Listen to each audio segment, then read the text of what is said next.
Friends, Tejas કિચનમાં આપનું હાર્દિક સ્વાગત છે। તો આજે હું પાસ્તાની રેસીપી તમારી સાથે શેર કરવાની છું। તો મેં અહીં આ પ્રકારના પાસ્તા લઈ લીધા છે। તો આજે હું પાસ્તા કુકરમાં બોઇલ કરવાની છું। તો કુકરમાં બોઇલ કરવાથી પાસ્તા એકદમ સરસ બોઇલ થઈ જાય છે। તો મેં અહીં 3 કપ જેટલા પાસ્તા લીધા છે।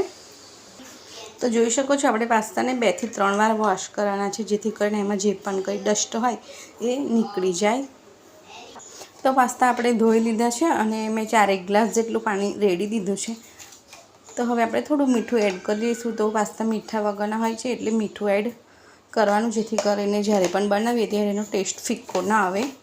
તો હવે આપણે એને 2 થી 3 વિસલ વગાડી લઈશું। તો હવે પાસ્તા માટે મેં 1 ટામેટું લીધું છે, 1 મોટી ડુંગળી લીધી છે, લસણની 7-8 કળી લીધી છે અને 1 ઇંચ આદુનો ટુકડો લીધો છે। તો આપણે બધું જ મિક્સર ગ્રાઇન્ડરમાં ક્રશ કરી લઈશું એકદમ।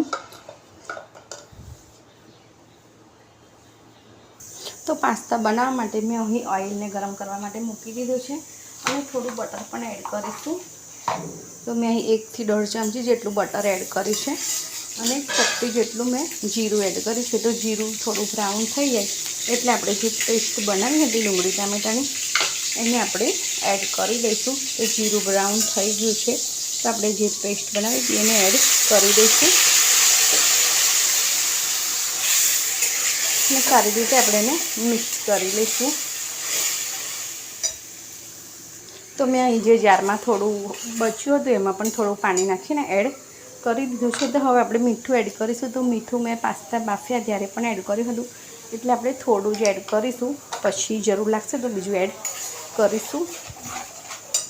અને હવે બીજા મસાલા પણ એડ કરીશું। તો થોડું હળદર પાવડર એડ કરીશું અને લાલ મરચું પાવડર એડ કરીશું 1 ચમચી જેટલું, અને થોડું ધણા જીરું પાવડર એડ કરીશું 1 ચમચી જેટલું। તો બધું આપણે સરસ રીતે મિક્સ કરી લઈશું। તો મરચું પાવડર આપણે કાશ્મીરી લેવાનો છે, જેથી કરીને પાસ્તાનો કલર એકદમ સરસ આવે। તો થોડું ઓઇલ છૂટે ત્યાં સુધી આપણે આને શેકાવા દઈશું। તો અહીં મેં મેગીનો જે મસાલો આવે છે એ એડ કર્યો છે। તમે ચાહો તો પાસ્તાનો મસાલો પણ એડ કરી શકો છો। તો મેં 2 મેગી મસાલા એડ કર્યા છે। તો અહીં તો બહુ સરસ ખુશ્બુ આવી રહી છે પાસ્તા મસાલાની। તો જોઈ શકો છો મસાલામાંથી તેલ છૂટું પડી ગયું છે। તો હવે આપણે પાસ્તા એડ કરી દઈશું। તો પાસ્તા બફાઈ ગયા એટલે મેં આ રીતે કાણાવાળા વાડકામાં કાઢી લીધા હતા અને એને ઠંડા પાણીથી ધોઈ લેવાના છે, જેથી કરીને પાસ્તા એકબીજાને ચીપકી ના જાય। તો હવે આપણે પાસ્તા એડ કરી દઈશું। તો હવે આપણે પાસ્તાને મિક્સ કરી લઈશું।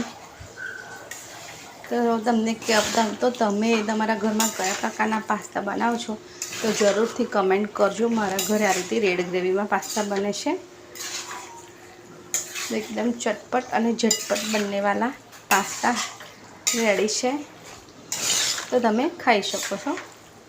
ગરમ ગરમ પાસ્તામાં તમે ચીઝ પણ છીણીને એડ કરી શકો છો, પનીર પણ છીણીને એડ કરી શકો છો।